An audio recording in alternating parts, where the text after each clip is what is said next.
कि मायावती अब जो हैं दलित की बेटी नहीं है, दौलत की बेटी बन चुकी हैं।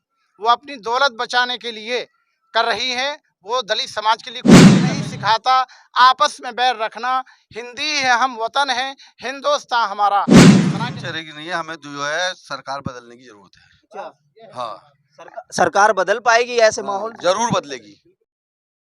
लोकसभा चुनाव नजदीक जैसे जैसे आ रहा है, आरोप प्रत्यारोप का दौर भी तेज हो चुका है।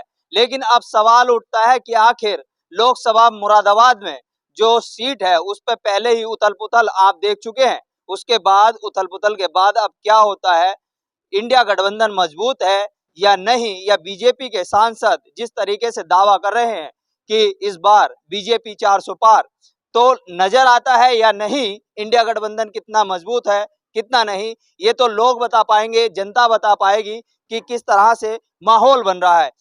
तो लोकसभा का जो चुनाव है 2024 नजदीक आ रहा है, उथल पुथल दिखाई दे रही है, तो मुसलमान किधर जा रहा है? अरे भाई, मुसलमान की बात नहीं है, इस वक्त तो सर समाज के तमाम ही लोग जो हैं गठबंधन को वोट दे रहे हैं, इंडिया गठबंधन को। और बड़े पैमाने पर पाल समाज हमारी मुरादाबाद लोकसभा के लिए, पाल समाज का, कश्यप समाज का, मुस्लिम समाज का, दलित समाज का और सर्व समाज का, मान लीजिए, बहुत मजबूत गठबंधन को वोट जा रहा है। और इस उम्मीदवार का मैं समझता हूँ किसी से कोई मुकाबला नहीं है, लाखों से जीत होगी, बहुत बड़ी जीत होने जा रही है। दलित समाज का आपने जिक्र किया, दलित समाज में अगर देखा जाए आपका 2019 का चुनाव जो था वो समाजवादी और क्या नाम है बहुजन समाजवादी पार्टी का गठबंधन था, तो आपकी सीट जीत गई। लेकिन इस बार आपका गठबंधन कांग्रेस के साथ है, आपने बहुजन को दरकिनार कर दिया, कैसे देख रहे हैं? ऐसा है, इस वक्त दलित समाज समझ चुका है पूरी तरह से कि मायावती अब जो हैं दलित की बेटी नहीं है, दौलत की बेटी बन चुकी हैं।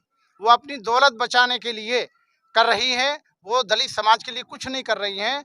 और कांग्रेस के जो राष्ट्रीय अध्यक्ष हैं इस टाइम, वो भी खरगे जी दलित हैं।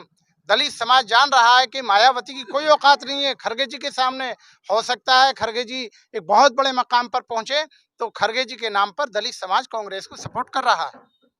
लेकिन जिस तरह से आप मुस्लिम समाज जितना भी बड़ा तबका है वो लगातार इंडिया गठबंधन की बात करते हुए तो नजर आता है, लेकिन जब मुस्लिम लीग पार्टियों की बात आती है तो कांग्रेस भी दरकिनार करती है और समाजवादी भी दरकिनार करती है। तो ये उथल पुथल नहीं देखते जब मुसलमान, क्या किधर देखेंगे इस चीज को? देखिए, ऐसा है, इस वक्त के हालात बहुत पेचीदा हैं और हिंदुस्तान को तरक्की और अगली राह पे ले जाने के बजाय मोदी जी ने बहुत पीछे ले जाकर खड़ा कर दिया।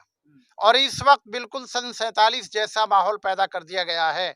यहाँ पर हिंदू मुस्लिम सांप्रदायिक माहौल, मस्जिद मंदिर, इन तमाम चीज़ों से छुटकारा हासिल करने के लिए हमें सेकुलर ताकतों को मजबूत करना होगा और इस मुल्क में भाईचारा बनाना होगा। और जिस तरह इस मुल्क में जब आज़ादी की लड़ाई लड़ी थी तो यहाँ पर हिंदू मुस्लिम नहीं देखा गया था, बल्कि मुल्क के लिए, आज़ादी के लिए इस तरह के नारे दिए गए थे कि हिंदू मुस्लिम एकता का सबूत देने के लिए। मजहब कोई चीज़ नहीं, मजहब अलग एक चीज़ है।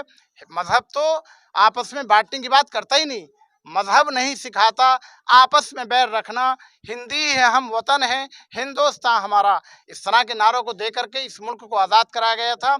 और बड़े पैमाने पर हमारे बुजुर्गों ने, उलमा इकराम ने कुर्बानी देकर इस मुल्क को आज़ाद कराया। लेकिन अचानक सेकुलर ताकतें कमज़ोर होती चली गईं और आज वो लोग जिनका आज़ादी में कोई रोल नहीं है, कहीं से कहीं तक भी रोल नहीं है, ये बीजेपी, ये लोग तो उनके अंग्रेज़ों के दलाल थे, इनके नेता अंग्रेज़ों के मुखबिर थे, इनके नेता।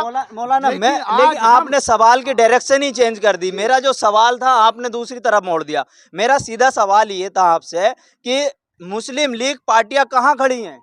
देखिए, मुस्लिम लीग आज के हालात में, हम हिंदू मुस्लिम के बंटवारे की कंडीशन में नहीं है बिल्कुल भी।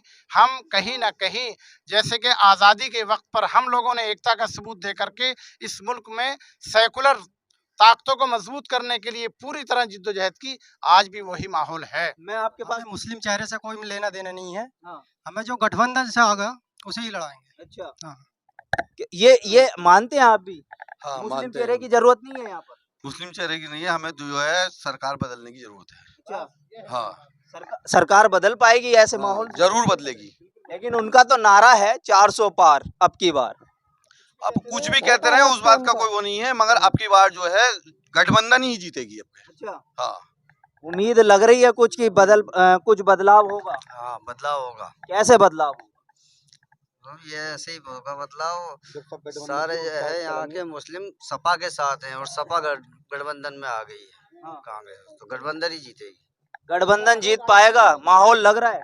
पक्का बिल्कुल गठबंधन जीतेगा। मुसलमानों की आवाज तो यह है कि गठबंधन जीत रहा है, लेकिन अगर धरातल पर देखा जाए तो बीजेपी की लहर तो नजर आ रही है कहीं। हाँ, लहर तो वो तो चलती है, लेकिन ऐसा कुछ नहीं है। आपका जो है इंडिया गठबंधन ही जीतेगा इंशाल्लाह। अच्छा, हाँ मतलब मोहर लगा रहे हैं आप इस तरीके से। हाँ हाँ, इंशाल्लाह। अच्छा, देखिए, हाँ अभी तो वक्त बहुत दूर है, ये तो जून में जाके पता चलेगा कौन किसकी पार्टी होगी। मौलाना, मैं फिर से आपके पास आता हूँ। मुस्लिम लीग पार्टियों का चेहरा तो बहुत बड़ी बात है, मुस्लिम कैंडिडेट तक का नहीं, मुस्लिमों को नहीं दिया जा रहा है, इस पे आरोप नहीं लगेंगे क्या?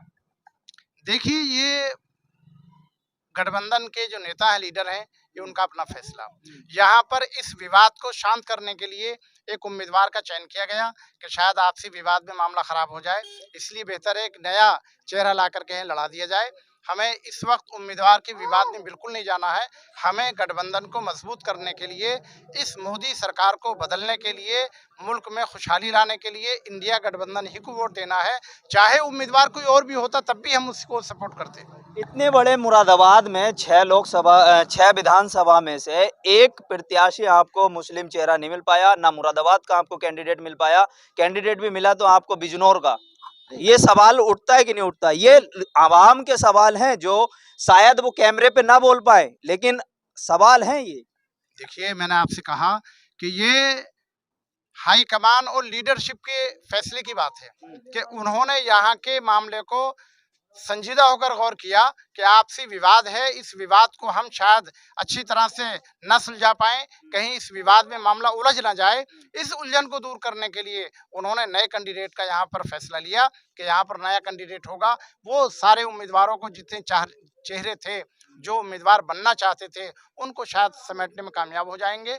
तो ऐसा है भी कि रुचि वीरा आज की तारीख में मुरादाबाद 6 लोकसभा क्षेत्र के अंदर जितने चेहरे थे उन सब को अपने करीब लाने में कामयाब हो गई।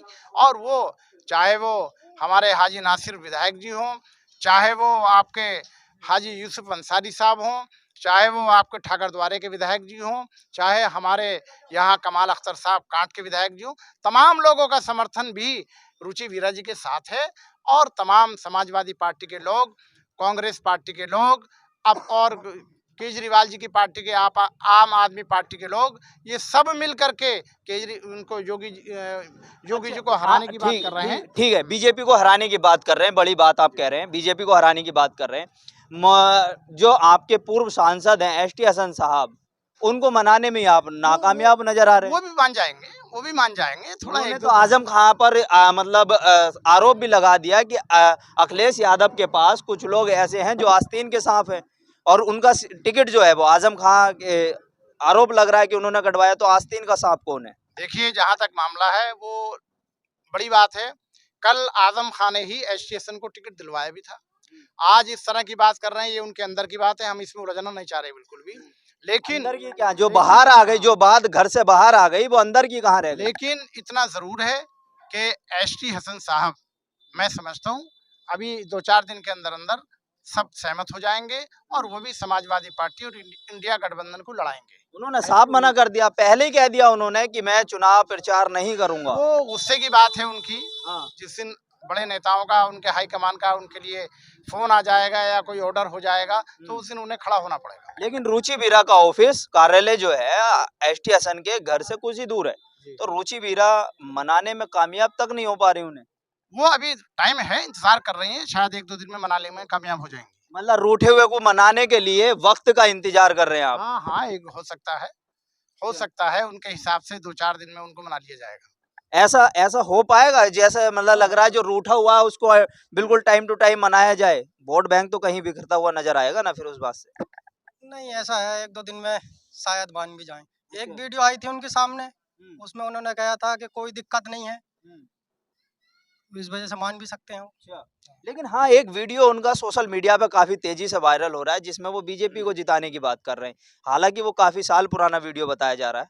क्या लगता है कि जो इस तरीके की वीडियो आ रही हैं उससे गठबंधन के वोट बैंक पे असर पड़ेगा? देखिए ऐसा है, कोई भी आकर के, कोई भी, मैं डॉक्टर एसोसिएशन की बात नहीं कर रहा, बखेरने की कोशिश करे तो जनता इतनी समझदार है कि इसी जनता ने कल डॉक्टर साहब को एमपी बना दिया, यहाँ पर जो है बीजेपी के पैरों को उखाड़ कर फेंक दिया।